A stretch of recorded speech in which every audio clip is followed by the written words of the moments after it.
Assalamualaikum warahmatullahi wabarakatuh. Nama saya Muhammad Udin, saya jurusan Teknik Ilmu Pengetahuan Sosial dari Yayasan Senurjati Cirebon.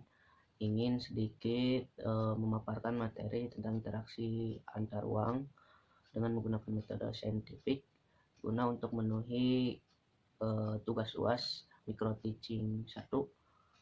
Langsung saja ya untuk mempraktekannya dari 1 pembukaan, 2 isi, yang ketiga penutupan. Assalamualaikum.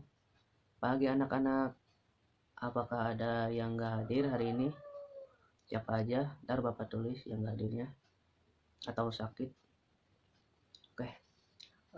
Di sini ada yang tahu nggak? Bapak sama teman-teman itu ketika mengobrol atau menerangkan, apakah ada daya tarik seperti halnya interaksi. Nah, apa sih interaksi itu? Dan bagaimana interaksi antar ruang yang kita akan pelajari untuk pembelajaran hari ini. Nah, tujuan pembelajaran hari ini yaitu yang pertama untuk memahami antara interaksi, dan kedua untuk memahami interaksi antar ruang, dan yang ketiga teman-teman bisa mengimplementasi dari interaksi antar ruang tersebut. Ya, sekarang kegiatan inti dari pembelajaran kita hari ini, ya anak-anak, di sini Bapak akan menerangkan atau membahas materi mengenai pengertian ruang dan interaksi antar ruang yang beserta contohnya. Di sini Bapak udah bikin peta konsep, yaitu interaksi antar ruang. Di sini ada beberapa yang menjadi sub pembahasan kita hari ini. Yang pertama itu pengertian ruang, yang kedua itu pengertian interaksi antar ruang, yang berikutnya itu bentuk interaksi antar ruang. Di sini dibagi menjadi 3 bagian lagi. Yang pertama mobilitas penduduk, yang kedua komunikasi, dan yang ketiga transportasi. Maaf ya, ini sebenarnya ada lagi lanjutannya, itu terkait syarat-syarat dan ketentuan interaksi antar ruang dan serta contohnya. Cuman ini Bapak cuma segini ya. Langsung aja. Ada yang tahu nggak terkait pengertian ruang itu? Kalau ada yang tahu, di sini kita membahas yang pertama itu pengertian ruang. Ruang adalah suatu tempat pada permukaan bumi, baik secara keseluruhan maupun hanya sebagian. Nah, tetapi digunakan untuk makhluk hidup untuk sebuah tempat tinggal. Di sini kan pengertian ruang tersebut. Nah, di dalam ruang ini terdapat beberapa hal, yakni seperti permukaan bumi, contohnya itu sungai, laut, dan danau. Selanjutnya yang kedua itu pengertian interaksi antar ruang. Yang kedua itu pengertian interaksi antar ruang. Didefinisikan bahwasanya antar ruang atau interaksi antar ruang adalah suatu cara mengelola ruang yang berdasarkan potensi dan permasalahannya serta berkaitan suatu ruang yang ada di sekitarnya.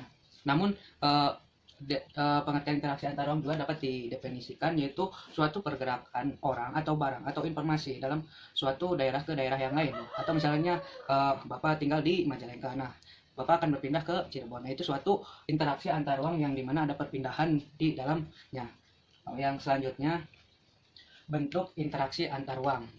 Di sini kan dijelaskan bahwasanya ada 3 bentuk dari interaksi antar ruang. Yang pertama mobilitas penduduk, komunikasi, dan transportasi. Oke, kita Bapak akan menjelaskan mobilitas penduduk. Yang pertama, di sini ada yang tahu nggak terkait apa itu mobilitas dan penduduk itu? Nah, bentuk dari mobilitas penduduk yaitu interaksi ruang yang pertama, yaitu interaksi dalam bentuk pergerakan atau perpindahan manusia, contohnya seperti imigran. Banyak kan yang dari desa ke kota untuk imigran, dan urbanisasi, migrasi, atau transmigrasi, perjalanan penduduk antar wilayah baik pulau. Nah, yang kedua itu komunikasi.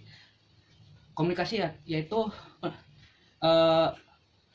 suatu interaksi melalui perpindahan ide atau gagasan dan informasi. Nah, contohnya kita bisa ambil dari pengiriman informasi baik secara langsung maupun tidak langsung. Nah, seperti di dunia sekarang, bahwasannya kita akan melihat informasi itu bisa melalui TV, internet, koran, majalah, dan lainnya.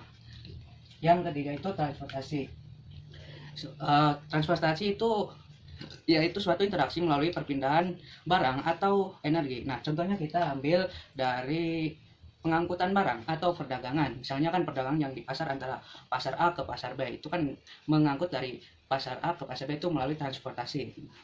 Terus di sini Bapak nggak menuliskan lagi peta konsepnya soalnya ini nggak muat. Jadi yang selanjutnya itu syarat kondisi dalam interaksi antar ruang. Nah, ada beberapa kondisi yang saling bergantung yang diperlukan dalam terjadinya sebuah interaksi ruang. Di sini Bapak ngambilnya itu kondisi yang terdapat dijelaskan melalui saling melengkapi. Nah, biasanya disebut regional temporality. Ialah suatu kondisi saling melengkapi yang terjadi apabila wilayah-wilayah yang berbeda kuantitas yang dihasilkan. Nah, misalnya gini, wilayah Lampung Timur termasuk wilayah penghasil jagung. Nah, sedangkan wilayah Lampung Utara menghasilkan beras. Nah, itu saling membutuhkan. Nah, gitu.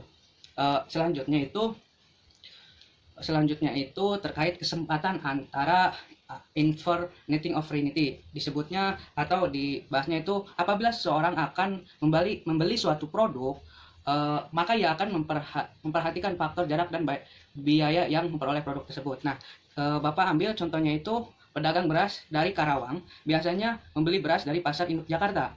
Tetapi sejak ada pasar induk di Cikopo, maka mereka lebih dekat membeli beras yang lebih dekat yaitu di Cikopo. Nah, kemudian transfer atau transferability. Nah, penguatan barang atau juga memerlukan sebuah biaya. Biasanya yang biaya tersebut tinggi dibandingkan dengan keuntungan, maka interaksi antar ruang tidak akan terjadi.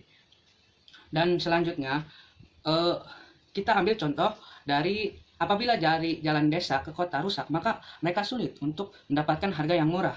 Nah, karena jalannya mengalami kerusakan, tetapi apabila jalannya mudah dilalui, maka barang orang yang ada di daerah tersebut biasanya akan lebih murah. Nah, cukup sekian dari paparan Bapak terkait interaksi antar. Ya anak-anak, ini kan pembelajaran udah selesai. Nah, kesimpulan untuk hari ini yaitu interaksi antar ruang, yaitu suatu pergerakan orang, barang atau informasi dari daerah ke daerah lain atau dari daerah asal menuju ke daerah tujuan. Nah, adapun beberapa terkait kondisi saling bergantung yang diperlukan terjadinya itu ada 3. Yang pertama itu saling melengkapi, yang kedua kesempatan antara dua wilayah tersebut, dan yang ketiga keadaan dapat diserahkan atau dipindahkan. Nah, untuk pertemuan hari ini mungkin Bapak cukupkan sekian, dan untuk adik-adik yang sekarang itu tinggal mempelajarinya di rumah. Nah, sekian dari Bapak untuk pembelajaran hari ini, kurang lebihnya mohon maaf. Assalamualaikum warahmatullahi wabarakatuh.